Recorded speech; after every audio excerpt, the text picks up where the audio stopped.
The job was a simple rekey for a landlord who swore a tenant lost keys. He said it like he was ordering a coffee. I was the apprentice, carrying the bag, trying to look useful while my boss, Ray, did the real work. The building was one of those tired fourplexes where the hallway smells like boiled grease and wet carpet. The tenant's door had 3 different paint colors on the frame, each one thicker than the last.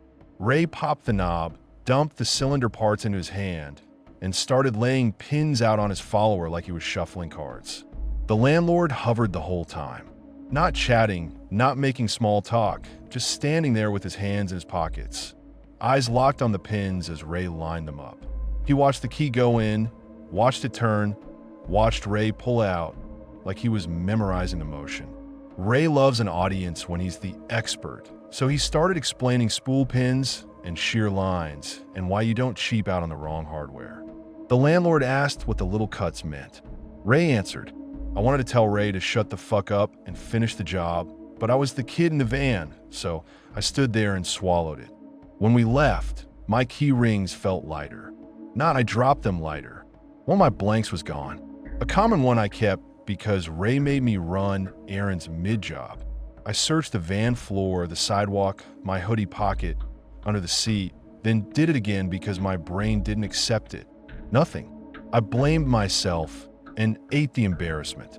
I didn't tell Ray because he'd make it a whole fucking lesson, and I didn't have the energy to get scolded like a child in a parking lot. The next day at the shop, I checked the scrap bin where old keys and broken cylinders go. I checked the counter where we cut blanks. I checked the apron I'd worn. I even checked the bathroom trash like an idiot. Still nothing. Ray caught me digging around and asked what I lost. I lied and said a screwdriver bit. He laughed and said bits don't grow legs, and then he went back to his coffee. 3 nights later, my sister begged me to crash at her place. She'd been hearing stuff.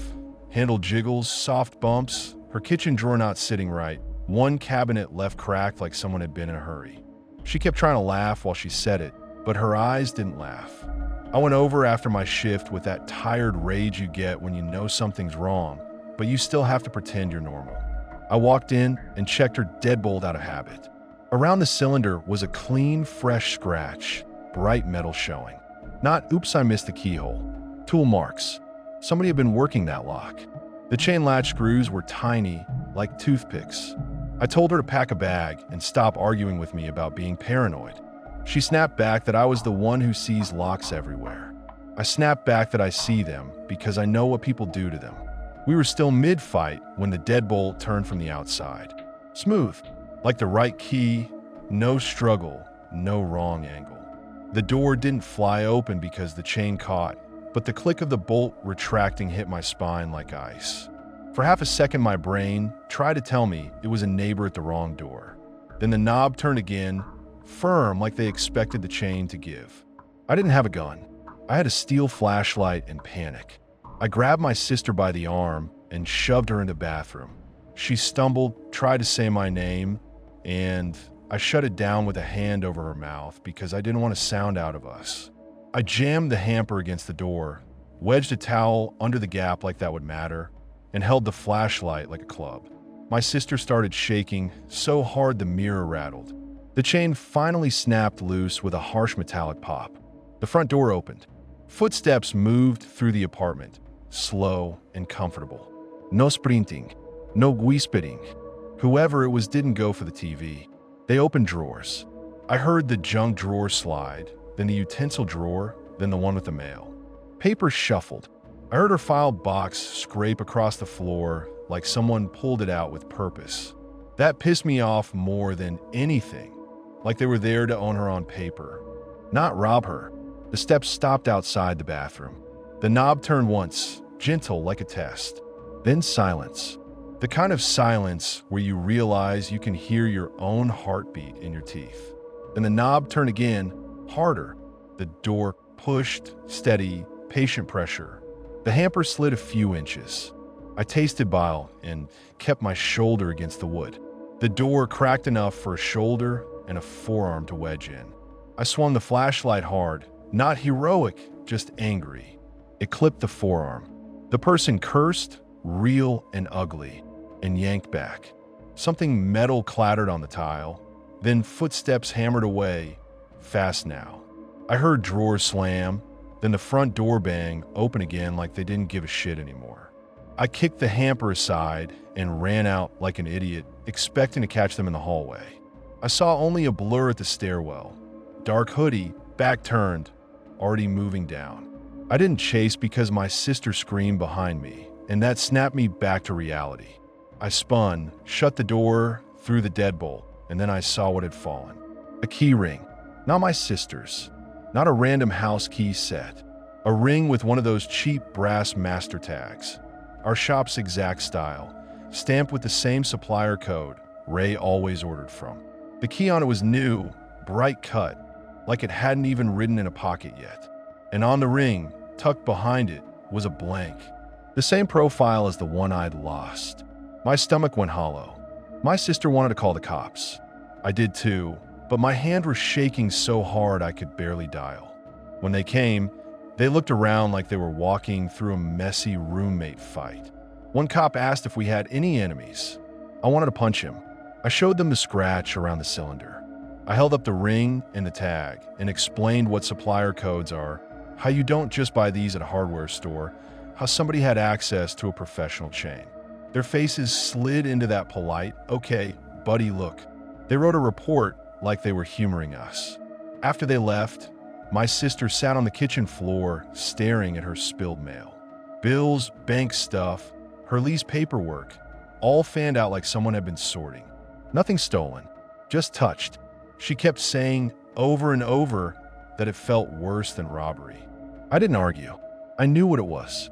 It was someone saying, I can be in your life whenever I want. Next morning, I took the ring to Ray and dropped it on his counter. I didn't ask nice. I told him what happened, told him my sister's lock turned like butter, told him somebody had our goddamn tag and a fresh cut. Ray's face tightened like he'd swallowed something sour. He didn't look surprised. He looked annoyed, like I was interrupting his day. He said I was paranoid. He said tags get copied. He said I was making trouble. I told him that supplier code wasn't on Amazon, and he knew it. He grabbed the tag, flipped it over, and said it didn't prove shit. When I pushed harder, he leaned across the counter and told me to shut the fuck up before I ruined the business. Not, let's figure it out. Not, holy shit, are you okay? Just business. Keep quiet. I asked for the key logbook. Every job, every cut, every copy was supposed to go in that book. Ray said it wasn't my problem. I told him it became my problem the second someone walked into my sister's place. He told me, flat, that if I kept talking like that, he'd make sure I never worked in a shop again. Then he did this thing I'll never forget. He reached over, took my own ring off the counter, and clipped it on his side of the pegboard like it was his.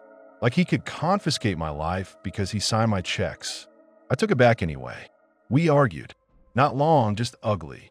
Eddie in the back came out for half a second, saw Ray's face, and disappeared like a coward. Ray called me ungrateful. I call him a fucking liar. He told me to get out before he had a problem. I walked out because I didn't trust myself not to swing that flashlight again. By the weekend, the landlord from that Lost Keys rekey had moved away. I drove by the building on my lunch break and saw a new notice taped to the door about management changes, like the guy had evaporated.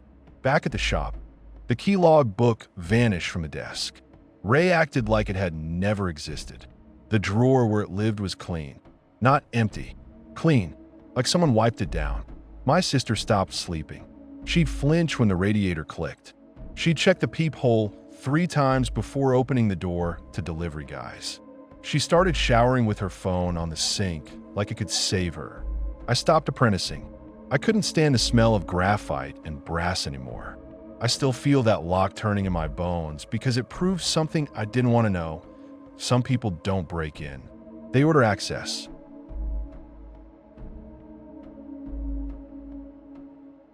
I work with a guy who always volunteered for the hard sticks. Patients liked him because he acted calm. I liked him because he covered my breaks. Then I noticed extra labels printing after my runs. Not errors. Clean patient stickers with fresh times, like someone cued ghosts into the system. The printer would chirp after I'd already peeled my batch and logged them, like it had one more secret to spit out. Same font, same barcodes, no glitch text, no garble. Real names, real MRNs, different floors. And the weird part was the timing. Always right after he'd been at the station, always when I'd stepped away for a piss or to grab gauze, always when my badge was nowhere near the scanner. I tried to ignore it because hospitals run on ignoring shit. You ignore the alarms because there's always an alarm. You ignore the smell because the smell is constant.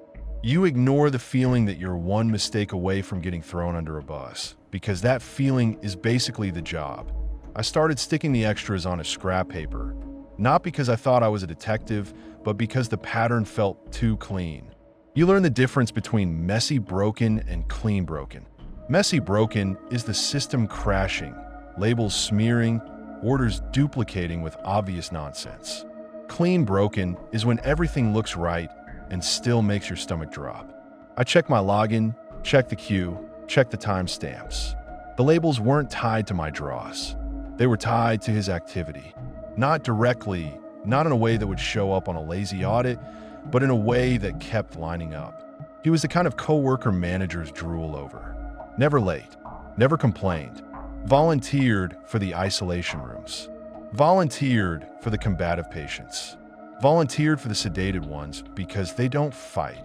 He'd say it like a joke, like he was just tired of being scratched and kicked. Nurses loved him because he didn't bark at them when they begged for add-ons. Patients loved him because he spoke soft and steady, like nothing could touch him. That calm made him look safe. It made people stop watching him. And yeah, I liked him because he covered my breaks.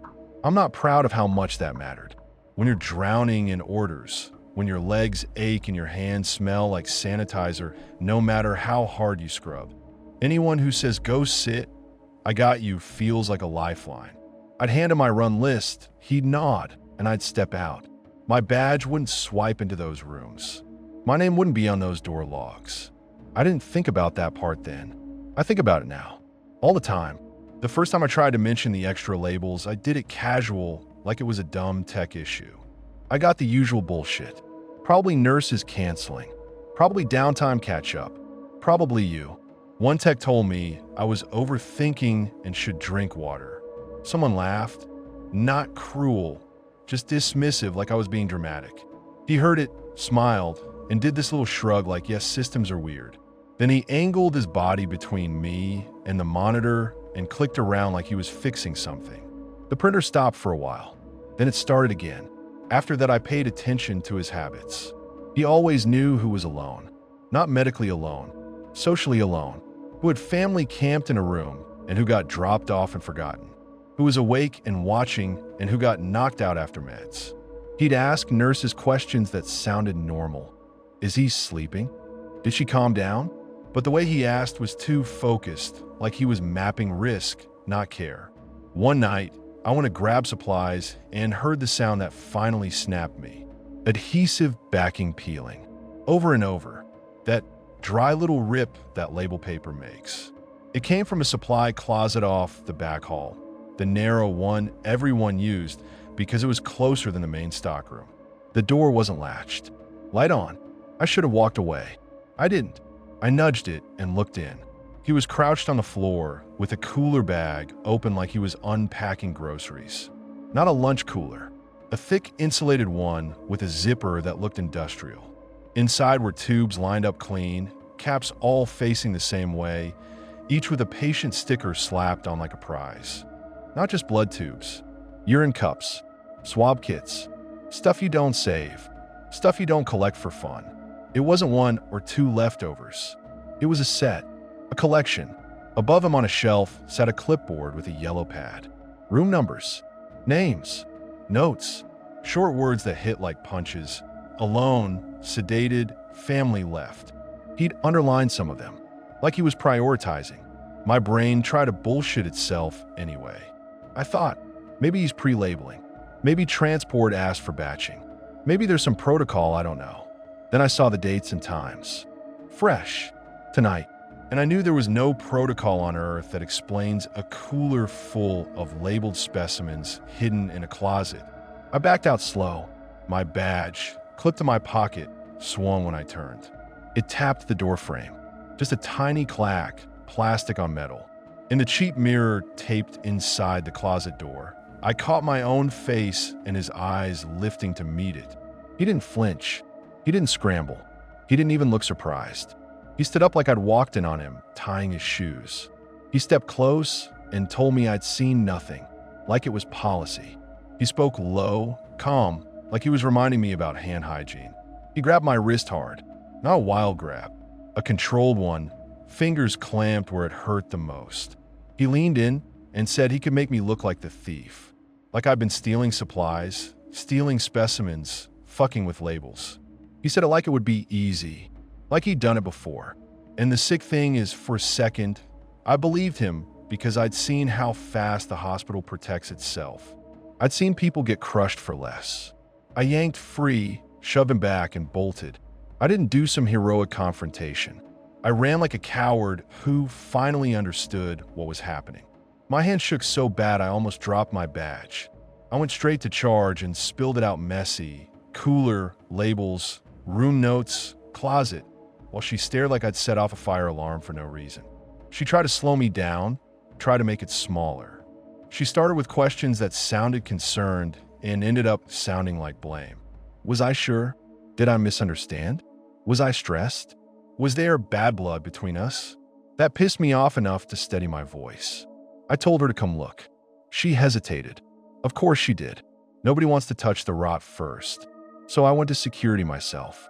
The guy at the desk acted annoyed until he heard patient labels and hidden specimens. Then his face changed and he finally moved. They searched his locker first. They found more labeled tubes stuffed behind his shoes, tucked in a bag like snacks. They found a flash drive taped inside the locker seam. Security plugged it in right there and scrolled. I didn't see details, but I saw the security guy's eyes harden. Photos, not selfies. Not random. Shots taken through cracked doors, through narrow gaps, like someone was hunting moments when nobody was watching. They went back with me to the closet. The cooler bag was still there because he didn't panic. He didn't run. He sat at the station like nothing happened, like he knew the system would protect him if he stayed calm enough. When security approached, he kept his voice even and asked for a supervisor like he was being inconvenienced. No squinting, no checking. Just calm. The same calm everyone loved. After that, the hospital shifted into cover-your-ass mode so fast it made my head spin. HR pulled me into an office and started talking about chain of command, like I'd committed a sin by going to security. Admin talked about liability and HIPAA, like I was the threat for reporting it. They tried to keep my name off reports, not to protect me, but to keep the story contained. They asked if I had proof beyond what security found, like I was supposed to build a case file instead of doing my job. They hinted, carefully, that if I talked about it, I'd be the one disciplined. Not him, me, for spreading, for misunderstanding, for creating panic. People on the floor reacted the way people always do. Some were kind but quiet, like kindness had to stay low volume. Some avoided me, like I was contagious. A couple acted irritated, like I'd made their shift harder by dragging attention onto the unit. One nurse snapped that I was stirring shit, then turned around and asked me, voice small, if I thought he'd done it to her patients too. Everybody wanted the answer. Nobody wanted their name attached to the question. He disappeared off the schedule without drama. No announcement, no epaligi, no closure, just gone. Like a stain that got scrubbed out and then covered with new paint. The printer kept chirping. I kept flinching. Every time I saw a patient wristband, I thought about those labels stuck on tubes like trophies and the notes about who was sedated and alone. I started replaying all the times he'd covered me, all the rooms he'd gone into while my badge stayed quiet. I pictured my own swipe logs and how clean they looked. Too clean. I quit anyway. I also turned to my own badge swipe logs because I kept letting him cover my breaks. I still hate myself for how easy it was to help him without meaning to.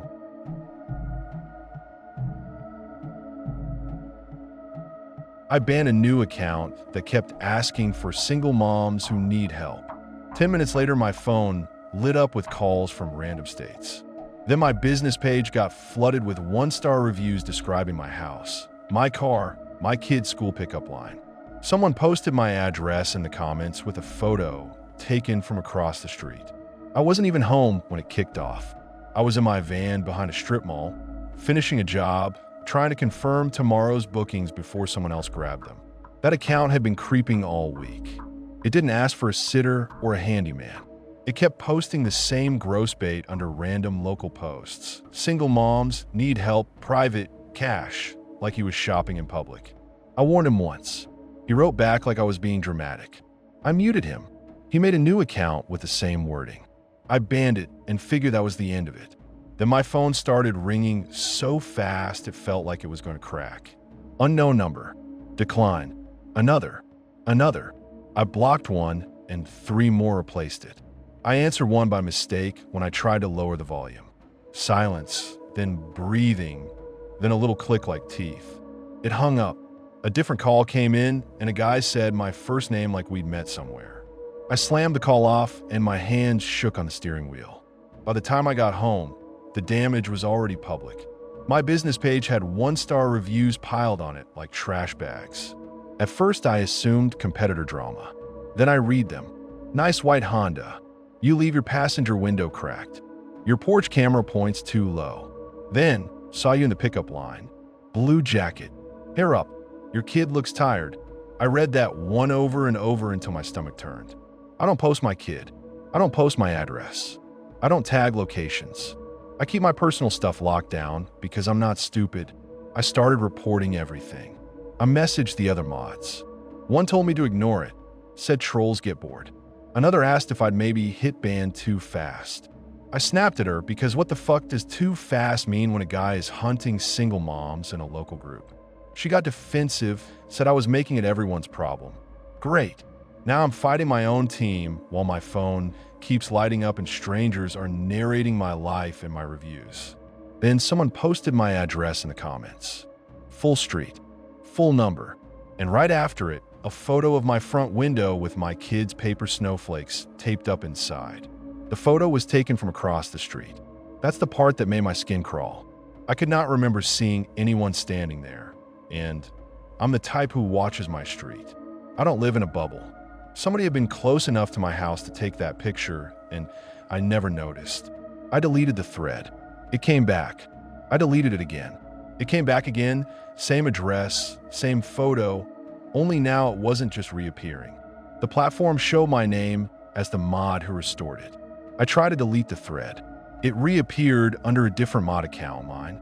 My password reset emails stopped arriving. I thought I was losing it. I logged out to reset my password and got locked out completely. The platform said it sent a reset link. Nothing arrived. Not in spam. Not in promotions. Not anywhere. I tried again until it warned me to wait. I searched my inbox for the platform name. I checked filters. I checked forwarding. It was like someone cut the wire between me and my own account, like I'd been gagged while my name kept talking. My phone buzzed with texts from friends, screenshots, and that careful tone people use when they're not sure if you're a victim or a problem. Is this you? Please say you didn't send this. My friends got messages from me saying I was selling drugs.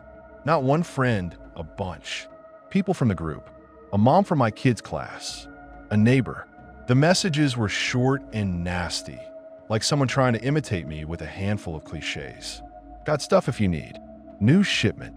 Tell your man. And it worked just long enough to poison the air. I could feel people stepping back. I tried to get help the normal way. Support forms. Report buttons. We'll look into it. Automated replies that might as well have said, "Good luck." I called my carrier and asked about spoofing, and they treated me like I was confused. I asked the cops' non-emergency line what to do about someone using my number to harass people, and they told me to document it. Document it. Like I can staple screenshots to a stalker and make him stop. Then a delivery showed up. A box of animal shit wrapped in bubble mailers, sent with my full legal name as the sender. Goo. It landed on my porch in the afternoon, right when my kid got home. He ran to grab it like it was a present, and I snatched it away so fast he flinched. The label had my full legal name, not my business name, the one that lives on school forms and leases. The box felt wrong, light and soft. I carried it to the sink, cut the tape, and the smell hit like a punch. It wasn't a prank you laugh at. It was rancid and hot and packed in layers like someone took time with it. I gagged, slammed the lid shut, and sprayed cleaner until my hands went dry. Like chemicals could erase the fact that somebody knew exactly how to reach into my day and smear it. I barely slept. I kept my phone on loud because I was terrified of missing something important, which is the dumbest part of being harassed. You start obeying it. You start organizing your night around someone else's chaos. I finally got my kid down around 10. At 11, fists hammered my door like they wanted it to break. The worst was the wellness check. Cops knocked hard at 11 p.m., hands hovering, asking if I had weapons. Someone had called in a threat for my number. I opened the door with the chain on and 3 cops stood there, lights in my face, posture tight, already annoyed. They asked my name. They asked who else was inside. They asked if I had guns. One said they got a call from my number, that I sounded unstable, that I threatened someone. I tried to explain about the hack, the reviews, the address, the photo, the calls. They looked at me like I was rehearsing. My kid started crying behind me, and when the cops glanced past my shoulder like my kid was just background noise. No apology, no sorry to bother you. Just that hard stare that says, one wrong move and we'll make this worse. After they left, my kid wouldn't settle. He kept asking if I was going to get taken away. I kept promising him no, while my own brain replayed the cops' hands hovering near their holsters. All it took was one more lie for my number, and they could have dragged me out in front of my kid. That's what this was. It wasn't just online nastiness. It was someone trying to make my real life dangerous. So I did the only thing I could actually do. I nuked my accounts, changed numbers, and closed my business page. It felt like ripping out my own income with my bare hands, but I couldn't keep feeding a machine that was spitting my address back out. For a week it went quiet, the kind of quiet that makes you jump at every car door. I took different routes to school. I stopped posting anything anywhere. I kept my curtains closed in the day, like I was hiding from a person who might not even be local. 2 weeks later, a new group popped up with my logo in the banner and my face as the admin. The posts were all recommendations for cleaners, then comments offering my address for private work. A former client sent me a screenshot with one word: "What the fuck?" There it was. My logo ripped clean. My face cropped from an old profile photo. And me, running the group, posting cheerful bullshit about being available, being discreet, taking cash. Under it, men commented like it was an ad. They asked for private work. They asked for late nights. Someone dropped my address again like it was a discount code. Another guy posted directions from a highway.